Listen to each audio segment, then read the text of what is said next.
Адамдардың 95%-ы танысудың алғашқы 3 секундында бір сыни қателік жібереді. Ал бұл қателік тартымдылық пайда болмай жатып, оны жойып жібереді. Бүгін мен саған 5 психологиялық батырманы көрсетемін. Олар тартымдылықты автоматты түрде іске қосады, ал соңында бір құпия тәсіл туралы айтамын. Ол тіпті телефон экраны арқылы да жұмыс істейді. Бірақ алдымен өзіңе шын жауап бер. Армандағы адамыңмен танысу мүмкіндігін қанша рет жіберіп алдың? Тек қалай дұрыс жақындау керегін білмегендіктен. Сен осы мәтінді оқып отырған кезде басқа біреу бұл тәсілдерді қолданып үлгерді, және оңды-солды телефон нөмірлерін алып жатыр. Сонымен бұл қандай сыни қателік? Көпшілік флирт сөзден басталады деп ойлайды. Бірақ жоқ. Флирт алғашқы сөзден бірнеше секунд бұрын басталады. Ал тартымдылықтың бірінші психологиялық батырмасы жанасу. Бірақ асықпа. Кез келген жанасу жұмыс істемейді. Бір экспериментте кафеде 200 адамды алған. Даяшылардың жартысы есепті әкелгенде клиенттердің иығына жеңіл ғана қол тигізген. Қалған жартысы мүлде тимеген. Нәтиже зерттеушілерді де таңғалдырды. Қол тигізілген адамдар 30%-ға көп шайпыл қалдырған.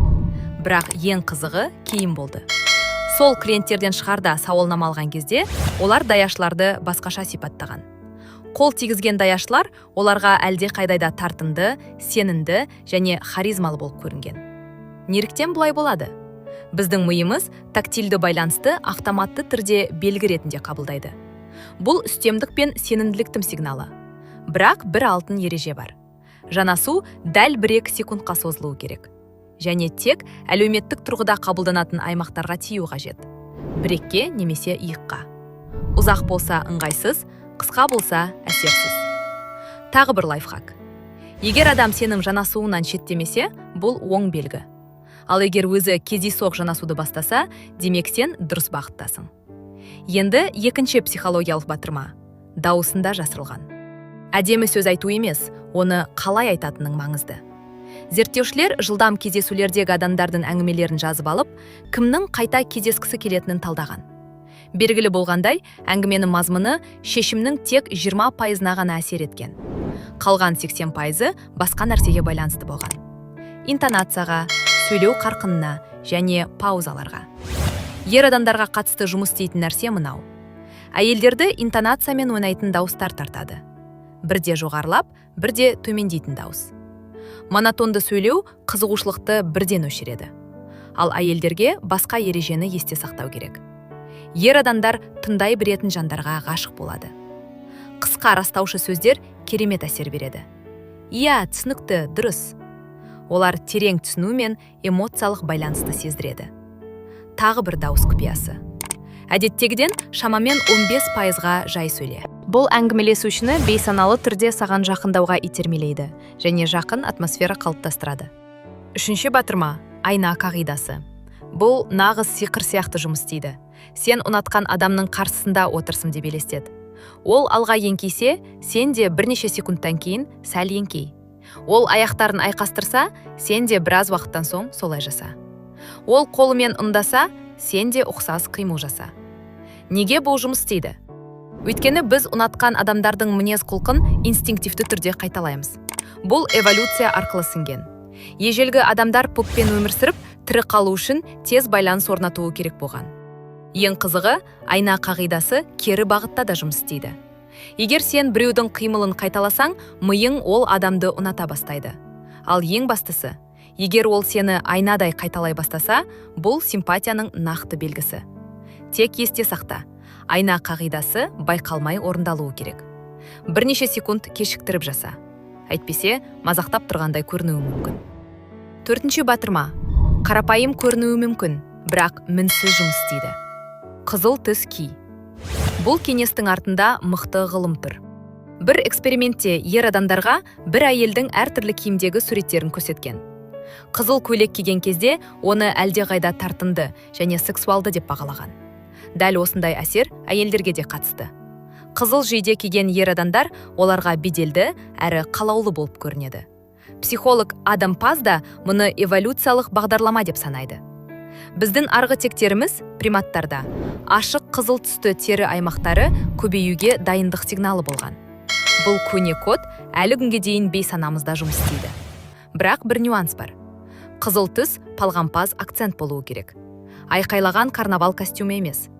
Қызыл жейде, көйлек, ерін далабы немесе аксессуар бәрі де жарайды. Ең бастысы өрт сөндіру көлігіне ұқсамау. Тағы бір бонус. Қызыл түс тек қарсы жынысты тартпайды. Сонымен қатар өзінің сенімділігін арттырады. Бұл embodied cognition деп аталатын құбылыс. Яғни киім біздің мінез құлқымыз бен өзін өзі сезінуімізге әсер етеді. Бесінші және ең күшті батырма – көзқарас. Жай ғана көзге қарау емес, дұрыс қолдану ғылымы. 3-2-7 формуласын есте сақта. 3 секунд көзбен байланыс, 2 секунд жанасу, 7 түрлі интонация өзгерісі. Бұл формула қарапайым әңгімені тартымды құралға айналдырады. Біз ұнатқан адамға қарағанда қарашығымыз автоматты түрде кеңейеді. Бұл бақылауға келмейтін физиологиялық реакция. Оны қолдан жасау мүмкін емес. Біз бейсаналы түрде мұны қызығушылық пен тартымдылық белгісі ретінде қабылдаймыз. Арнайы техника бар. Көзқарас үшбұрышы. Алдымен сол көзге, кейін оң көзге, сосын ерінге қарап, қайтадан көзге орал. Бұл үлгі жақындық пен қызығушылық сезімін тудырады. Бірақ басты ережені ұмытпа. Көзқарас жылы және жеңіл жымиыспен болуы керек. Әйтпесе, тартымдылықтың орнына тыйым салу қағазын алуы мүмкін. Кейде көзімді басқа жаққа аударып, кейін қайтадан көзбен байланыс орнады. Бұл динамика жасайды және әңгімелесушіні ыңғайсыз етпейді. Енді соңына дейін оқығандарға арналған құпия тәсіл. Эмоциялық якір жасау техникасы. Көпшілік комплиментті дұрыс жасамайды. Олар сыртқы келбетті мақтайды. Әдемі көз, керемет шаш үлгісі, сәнді киім. Бұл жұмыс істейді, бірақ әлсіз. Өйткені мұндай сөздерді адам жиі естиді. Құпия техника – мінез бен әрекетті мақтау. Күлімсіреуің әдемі деудің орнына, сенің бүкіл жүзіммен күретінің маған ұнайды. Шынайылығың көрініп түрде. Көйлегің әдемі деудің орнына, сенің талғамың керемет. Шығармашыл адам екенің сезіледі де. Неде бұл жұмыс істейді?